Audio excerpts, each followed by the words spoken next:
We built this city on oyster shells. In 1776, oysters were a major food staple for all Philadelphians. We ate millions of them. The streets were literally paved with oyster shells. We're here at Carpenter's Hall, where they're shucking oysters for a big event.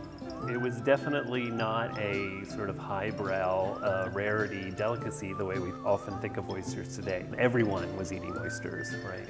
All the time. There were so many of them. So Michael Norris is the executive director of Carpenter's Hall, where we are right now, and this place has a history with oysters. Yeah. Well, it's hard for any place in Old City not to have a history with oysters, but because they were so ubiquitous. I mean, there would have been vendors on the street selling them to passersby.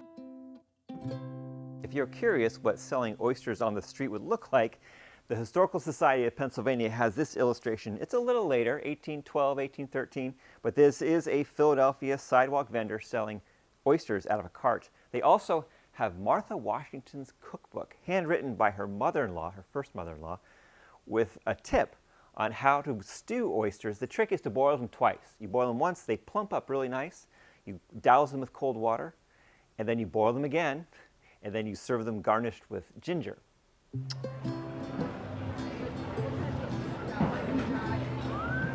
So I'm having oysters here with Professor Stephen Neppa of Penn State Abington. Oysters were a really big part of Philadelphia life. Huge. Can you give me the scale of what the importance oysters held?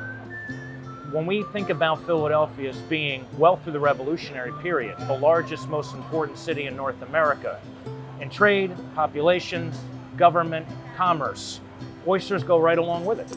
Look at this. Fantastic. Thank you.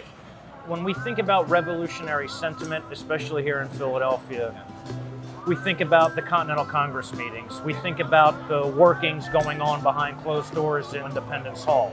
But the reality is that revolutionary sentiment has to make sense to people who are not privy to those meetings, in the taverns and the coffee houses and the chatter on the streets.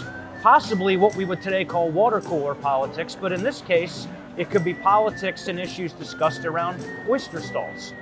That's very possible.